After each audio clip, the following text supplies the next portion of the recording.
So there's many pieces and factors, but I guess the most overwhelming one that came through us this week is this NDAA, National Defense Authorization Act. And of course, you guys all know about the Section 1219 that is going to put merger between the U.S. and Israeli militaries. They're going to be sharing data, sharing technologies, sharing AI, coming together. Okay. And we had 50 Republicans vote for that merger to take place inside of that act. Didn't have enough to pass. They need the 60 votes. So what did they do? Fails there. Mike Johnson then puts that same clause, that same effort, and he wants to package it into the Save America Act. Of course, the Save America Act is desperately needed in America. And if you asked me, okay, would I rather have mail-in voting or a permanent relationship, military relationship with Israel? You can only pick one.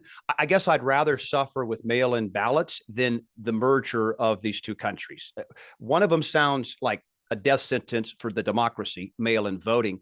The other one sounds like the death of America, because Israel's existence is war. It's a country that's always in war, and they're not debating that. They're not even disputing that. They don't even suggest that we're peace-seeking. They are always in conflict.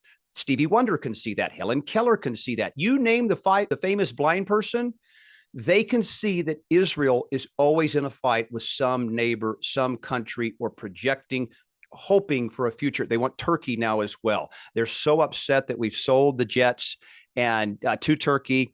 And how could you do that to the Jewish people? So that is moving. But what's fascinating about this moment is there is not American support for the merger of these two countries. There's just not. We've already talked about on this show, Israel has gone from 2/3 U.S. support to 1/3 U.S. support. And so the Zionist, that group, the globalist, the greater Israel first crowd is a shrinking crowd for sure. And then the bigger part is they know that we are not going to give our blessing to that kind of future activity. We saw what you did in Gaza, and we don't want anything to do with it. So how do they get around that? Well, we'll just make it law against the will of the people that these two militaries are going to merge it. And it's never been done before. You can't see a successful merger of militaries between two countries anywhere in the history of the world that was a successful thing. You might have allies that have the same enemy, but just think that you're going to be in partnership. And Bibi calls it going from an aid recipient to a partnership with America. We didn't invite you in. Okay, the American people said, we want nothing to do with Israel. We hope Israel is so successful and so safe. It's just not worth an American dollar or an American life. That's the position of the American people. And that took place significantly after October 7th. We saw the Hamas attack, and then we saw the response from Israel, and it was out of whack, out of proportion.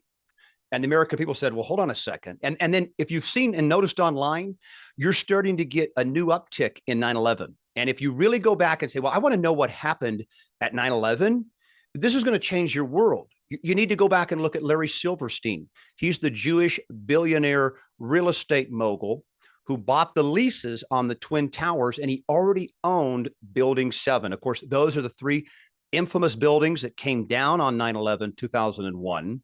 Two were hit by a plane. One was hit by fire, and they all fell in the exact same manner. And so you ask yourself, well, how can that be? It can't be, for sure. I mean, you cannot, steel doesn't melt like that. 1,800 degrees required. Jet fuel doesn't get it that high. And the structural integrity is never going to be so choreographed, so beautiful, just peel down like a banana peel. And down she went like an old man settling into a warm bath.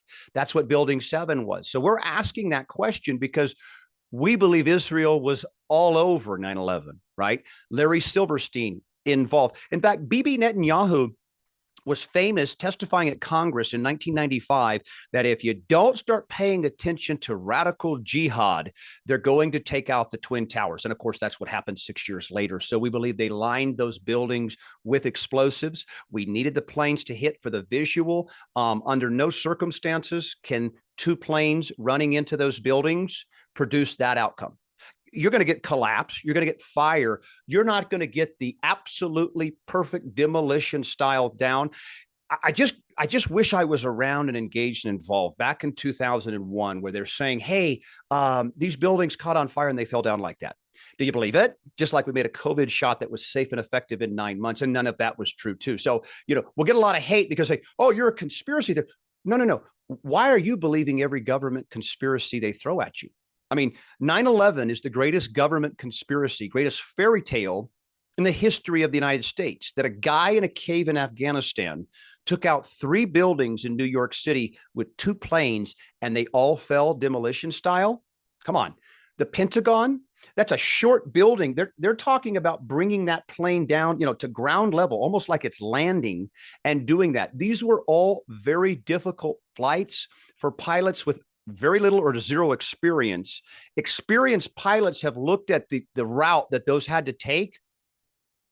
Amateur pilots aren't doing that kind of stuff. They're not drilling it, nailing. Just like amateur assassin Tyler Robinson, he reassembles a 30-06 and nails his target on the first shot. Okay. We don't believe these stories. And so we're asking more questions. We know there's more information that's been withheld from us.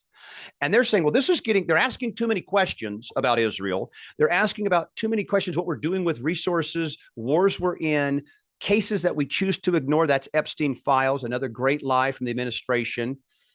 They're currently in defiance of federal judge orders that says you must release the remaining files to be in compliance with the Epstein Files Transparency Act that was passed and signed by Donald Trump.